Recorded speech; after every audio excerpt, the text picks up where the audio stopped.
Okay, so today we are talking about inverses. And so finding inverses is something we've been doing, well, since Unit 1. And so whenever you are trying to find an inverse, whether from a graph or from an equation like we have here, you have to switch the x and y. You are switching the inputs and the outputs. Okay, and so if I'm trying to find the inverse of this function here, it's a cubic function. I have to, first I'm just going to write it with y. You have to switch your x and y. And then now we have to resolve for the y variable. And so we have to isolate the parentheses with the cube. And so first I'm going to subtract 4 from both sides.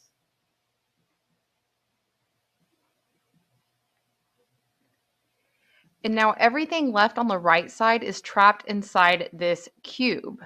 And so before we do anything else, you can't add 2 to both sides. You can't break this 2 out of prison. Always treat your function like prison bars. Nobody breaks out, nobody breaks in. And so to get rid of these prison bars, the cube, we have to cube root it. That's how you uncube something. You cube root it. And so if I cube root both sides, this cube root cancels with the cube, leaving me with a free y minus 2. And so now I can add 2 to both sides, but be careful, that plus 2 cannot jump under the radical. Okay, treat that like prison as well. Nobody goes in, nobody goes out. And so you cannot combine this plus 2 with this minus 4. This minus 4 is in prison, this plus 2 is not.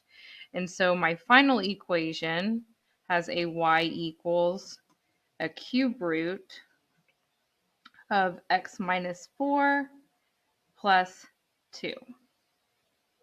And so using the inverse notation, f inverse of x equals cube root of x minus 4 plus 2.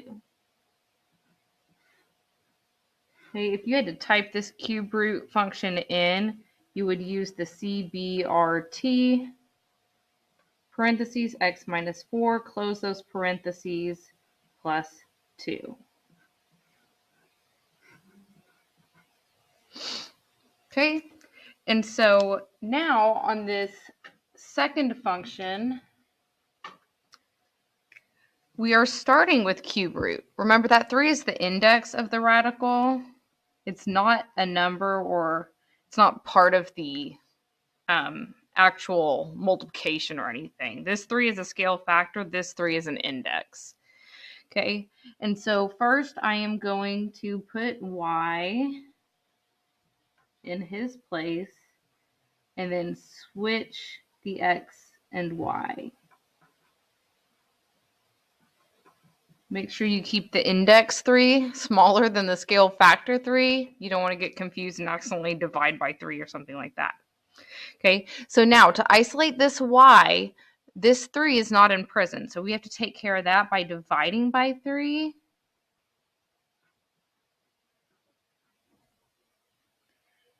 And so I have x over 3 equals cube root of y minus 1. Okay, now we are ready to uncube root. So the inverse of cube root is to cube both sides. So make sure the entire expression over here gets cubed. This entire expression gets cubed. And so that leaves us with a free y minus 1 on the right, and then an x over 3 quantity cubed. Don't distribute the cube, just keep everything the way it is. And so lastly, we would add 1 to both sides. And so f, or this is g inverse of x equals x over 3 quantity cubed, and then we have a plus 1 outside. Okay, so the inverse of a cubic function is cube root. The inverse of a cube root function is cubic. Okay, so now we're going to talk about square root and quadratic. You have to be careful with square root and quadratic. With cube root and cubic, nothing weird happens. We know that the cubic parent function is the tall, skinny looking s, and the cube root function is the short, fat looking s. If you switch all your x and y's, that's what happens with your graph. Nothing crazy. With quadratic, it's different. So when we find inverses this way, we can run into problems, exclamation mark. So look at the parabola below, sketch the graph of its inverse. What do we run into? Okay, so here's our parabola, and we have the point 1, -4 for the vertex. We have the point 2, -3, and then we also have the point 0, -3. For the inverse, we switch our x and y's. So -4, -3, and -3 would come over in the x column. The 1, 2, 0 would come over in the y column. So -4, 1, -3, 2, and then -3, 0. And so it looks like a sideways parabola. And the issue here, what issue do we run into? Is that this is not a function. It fails the vertical line test.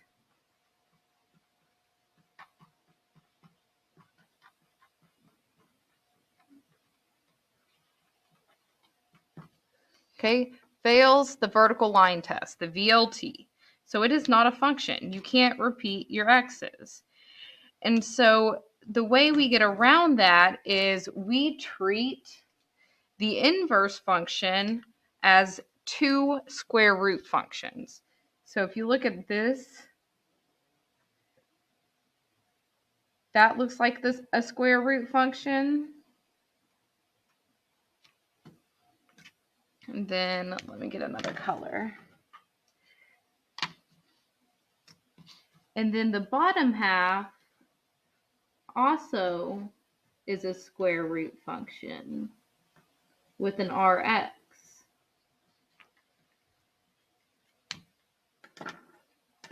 And so when we're trying to find the inverse of a quadratic function, it takes two square root functions to create the full inverse. And so the way we do that is if I were to write the equation for this square root function, it would have moved left 4, up 1. And so we would have the inverse function as the square root function left 4, up 1. But that's just the top part. And so to show that we have both the top part and the bottom part, we do what's called the plus or minus sign.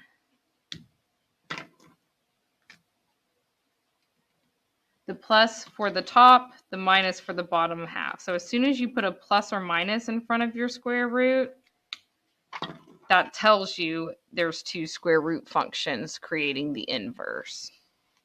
Okay, and so if we go the other way, let's say we're starting with square root with x plus 4, we're going to find the inverse function algebraically like we did above. Okay, so I switched the x and y, and now I have to re-isolate this y. And so y plus 4 is trapped under this radical, so I can't do anything with this 4 until I take care of the square root. We get rid of a square root by squaring both sides. So now the y plus 4 is free, leaving me with an x squared on the left. And so now I can subtract 4 from both sides. And so my inverse function would be x squared minus 4. Okay, and so if I were to graph both of these in the calculator like it says,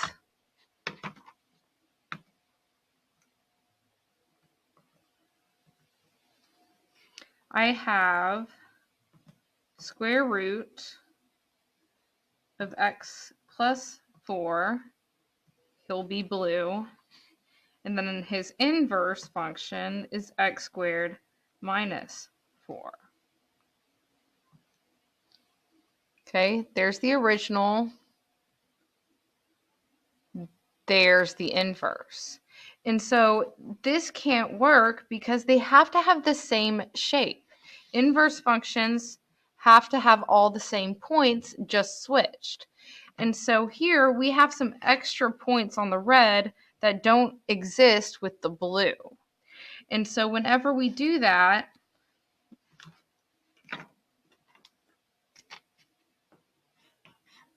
if we start with square root,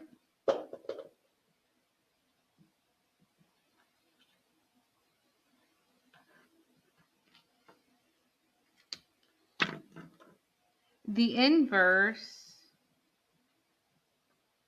is going to be quadratic, but we don't want the full quadratic. We only want half of the quadratic. Okay, and so since the original, the starting point for this original function has been moved left 4 up 0,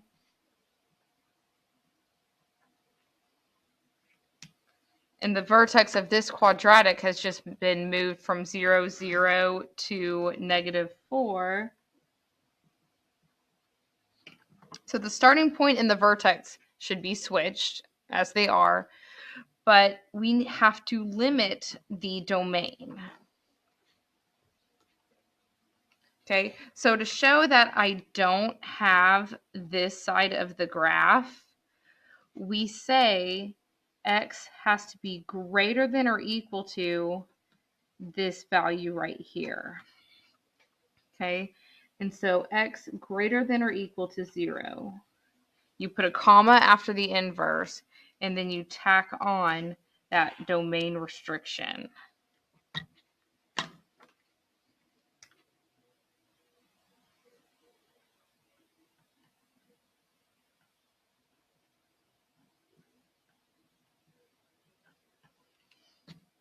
Okay, and so if you're wondering how to find the domain restriction, look at the range of the original.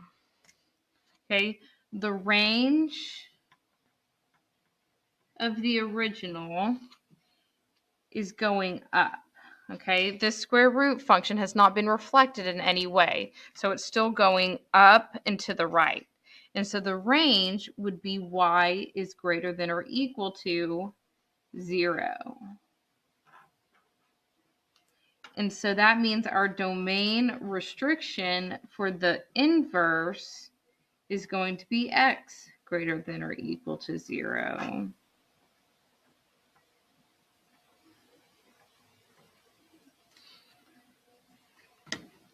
Right? So in this box is a summary of what you have to do when you're finding inverse of square root functions. Okay? So when you are finding the inverse of a square root function, so if you were starting with f of x equals square root, you must include a domain restriction. Okay? When you find the inverse of a quadratic function, so when you're starting with a square, let me go ahead and just put an x here. If you're starting with x squared, some kind of transformation of x squared, like we did here, you have to include a plus or minus because it takes 2 square root functions to be the inverse of one parabola. Okay, when you find the inverse of a cubic or cube root function, you don't worry about any of this. Okay, nothing weird happens with this. Cubic starts with an S. Cube root also makes the same shape. You don't include any kind of plus or minus. You don't worry about any domain restrictions. As soon as you're jumping into the cubic and cube root functions, Those are easy. Domain and range are all real numbers for both of those functions, and so you don't want to do anything weird with those. It's just as easy as we did up here. Okay, and so on the back, we're going to go back and forth practicing square root, cube root, quadratic, cubic. And so to remind you of when special cases apply. Okay, and so anytime you are starting with a square root, I'm going to do all of those in red. Okay, starting with square root here. Starting with square root here. Dealing with quadratic, dealing with quadratic. And so need domain restriction. Need domain restriction. Anytime you're starting with square root, you need a domain restriction. Okay, and so now we just do the algebra. So switch or put y into the equation. Switch your x and y.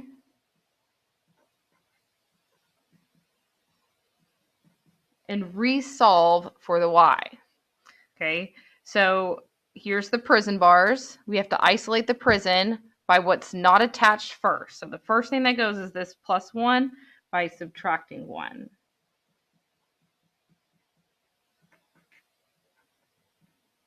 Right? We're not ready to take care of the prison bars yet. We have another outsider, a 1/2. And so to undo multiplying by 1/2, we multiply it by 2. Notice my parentheses. You have to multiply the entire side. And you don't distribute it or anything. You can leave it just like that. It's not wrong to distribute it. Just don't do extra work. All right, so we have completely isolated the square root. Now we are ready to get rid of the square root. Do not break this -3 out of prison, okay? And so to get rid of this square root, we square. And so notice my second set of parentheses. That 2 has to get squared as well. Again, don't distribute this square. Just leave everything the way it is. Okay, just make sure you have double parentheses. Now the y -3 is free. We are ready to add 3 for our final answer. And so our final answer is f inverse of x equals parenthesis 2, parenthesis x -1, close parenthesis squared, and then a +3 outside. Okay, and then we need a domain restriction. Okay, so to figure out that domain restriction, I always look at the range of the original. Okay, so this is square root that hasn't been reflected, so he still looks like that. And he's been moved right 3 up 1. And so his range is everything greater than or equal to 1. And so my domain restriction, go back to red, should be x greater than or equal to 1. It's going to match exactly, except the y is an x for the domain restriction. And so you just put a comma and then you write that domain restriction.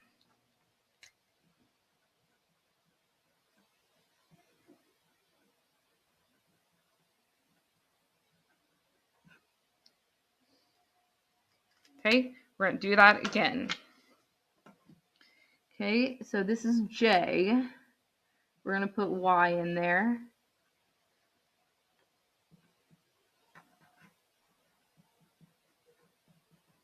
And then we're going to switch our x and y.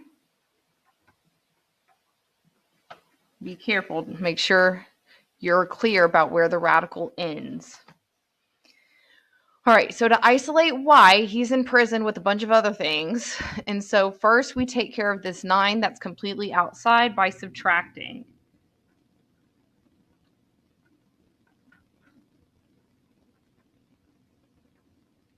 Okay, We're not ready to square yet because we still have this negative sign outside. So whenever you have a negative, move it to the other side and make sure you have parentheses. Don't distribute it, just leave it alone. Just keep your parentheses. Okay, now we're ready to square. All the outsiders are away, everything else is still trapped. And so now I square both sides. And so this is another situation where I need 2 sets of parentheses. Don't square anything, just leave it inside the square. Leave the negative, even though negative squared would become positive, just leave it.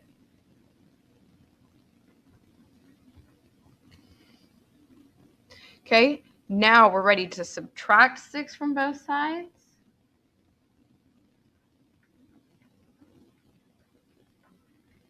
And then divide by 2.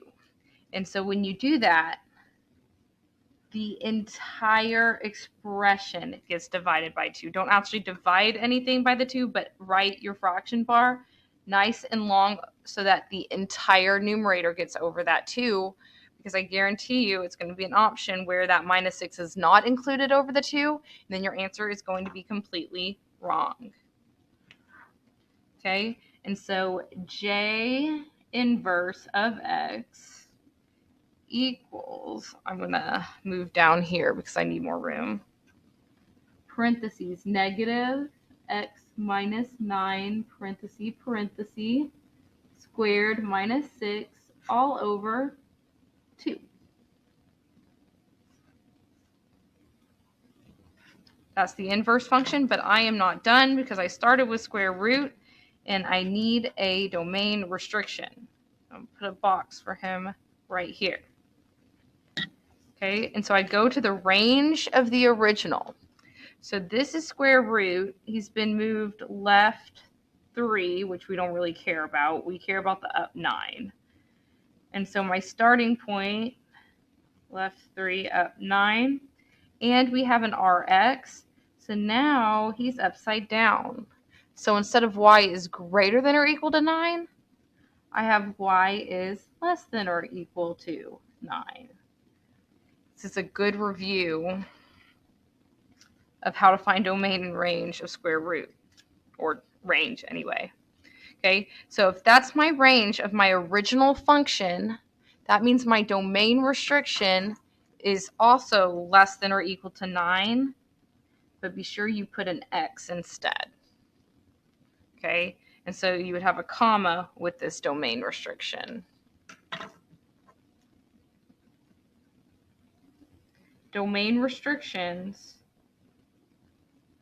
only come into play when you are starting with a square root function. And so none of these are going to have domain restrictions for our inverse. Okay, so let's look at number 3 and 5. Okay, these are our quadratics. And in this case, they gave us a domain restriction. And so I'll show you what to do with that in a second. We're going to focus on finding the function first. And so put y into the equation. Switch your x and y. And now resolve for y. So I'm going to add 1 to get rid of this outsider. Now everything that's left is trapped inside this square. That means we're ready to get rid of the square. And so I'm going to put a square root to cancel the square. And now the y plus 6 is free. Now this is the point where I would put a plus or minus on the square root, like we talked about here. When you start with a quadratic, you have to have 2 square roots. So that's why we put the plus or minus. But we're not going to do that here because we already have a restriction. So that means we're starting with half of our parabola, in particular the left half, because of the less than. Okay, so don't put a plus or minus there. keep going. Subtract your 6. Make sure it doesn't end up under the radical. And so my inverse function, m inverse of x, started with m this time, is the square root of x plus 1 minus 6. Now, here's where the domain restriction comes into play. Usually, let me box that.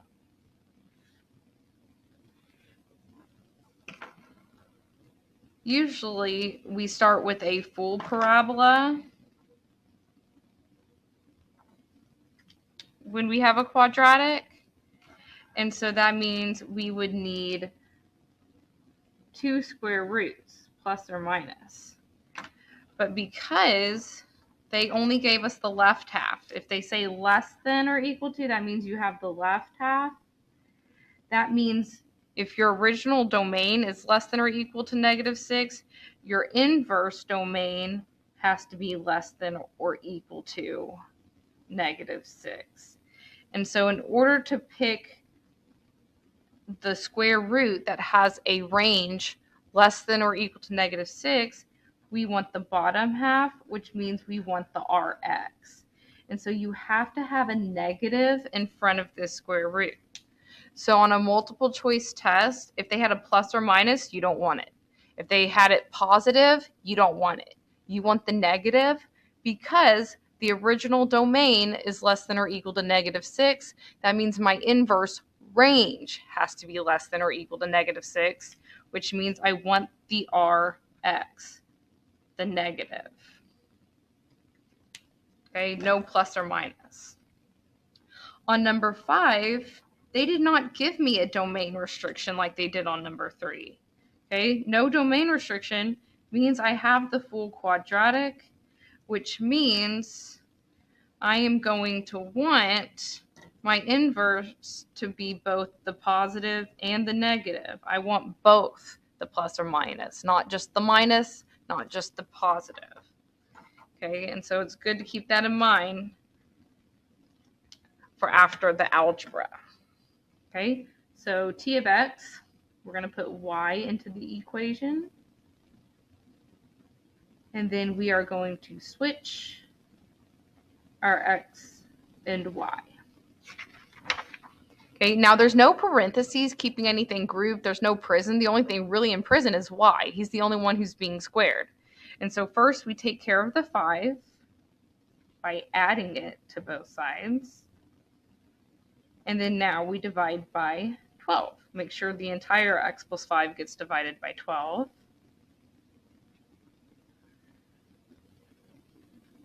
And then now we are ready to square root. Make sure you have a nice tall square root. If that 12 doesn't end up under the radical, it is wrong. Okay. And so y equals square root of x plus 5 over 12. And so t inverse of x equals, and we want the plus or minus. So for your final answer, make sure you put a plus or minus in front. X plus 5 over 12 equals, oh, that's it. Okay, be very neat about where your radical is. It has to include the 12, and be neat with your grouping of the fraction bar. All right, so those are the most complicated ones. When you start with square root, you need a domain restriction. When you start with quadratic, you need a plus or minus, unless they started with the domain restriction, and then you have to pick the plus or minus accordingly to have the correct range. All right, cubic and cube root, those are the easy ones. Don't worry about any domain restrictions. It is normal for these. Do not put plus or minus. Do not put a domain restriction. Cubics and cube root are easy. Keep them that way. Okay, let's use a different color. Let's use this. Okay, put y into the equation.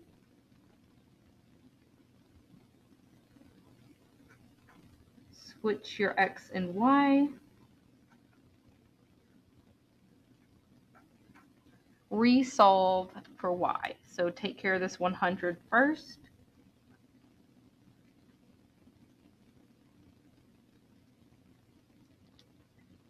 Now we take care of the negative 5 because he is not under the function. I'm going to leave that negative just where it is for right now and then show you alternative ways to write your answer at the end. Okay, now that we've isolated everything that was in prison, do not break this 3 out of prison. We're ready to get rid of the cube. We get rid of a cube by cube rooting the whole thing. So now the y minus 3 is free, and I have a big tall cube root with an x minus 100 all over negative 5. Last step is to add 3. So I'm going to go ahead and write my final answer.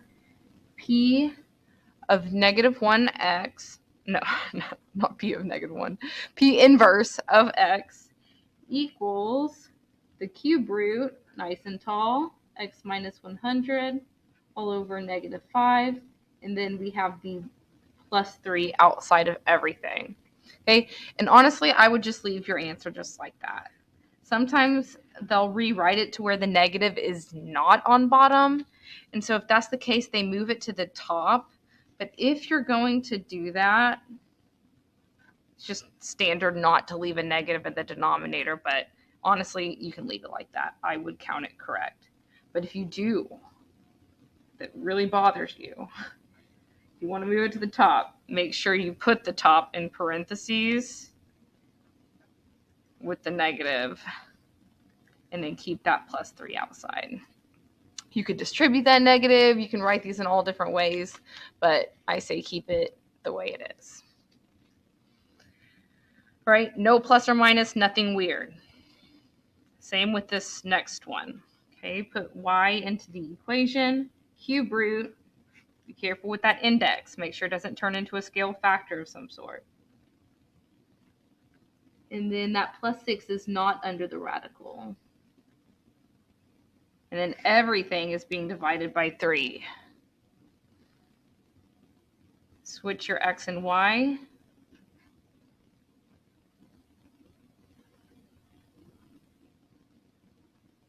Be neat about what's in the radical and what's on top versus what's not. Okay, so now when we're looking at this, deciding which number to get rid of first, this entire numerator is trapped over this 3, so we have to take care of this 3 first by multiplying it.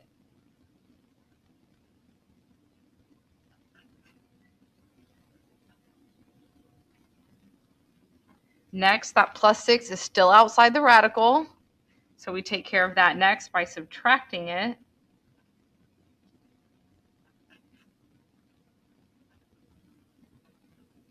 So now everything that's left is under this radical. Now we're ready to take care of the radical. We undo a cube root by cubing. Okay, make sure you add your parentheses. Don't distribute that cube. You are not allowed to distribute that cube to a minus like that. Leave it just like that.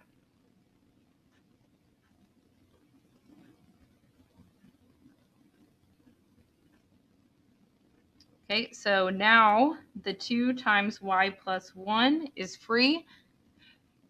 Don't distribute that 2. Just get rid of it by dividing. Remember that 1's in prison, so you can't do anything with that until the very, very end. Kind of like reverse PEMDAS. 3x.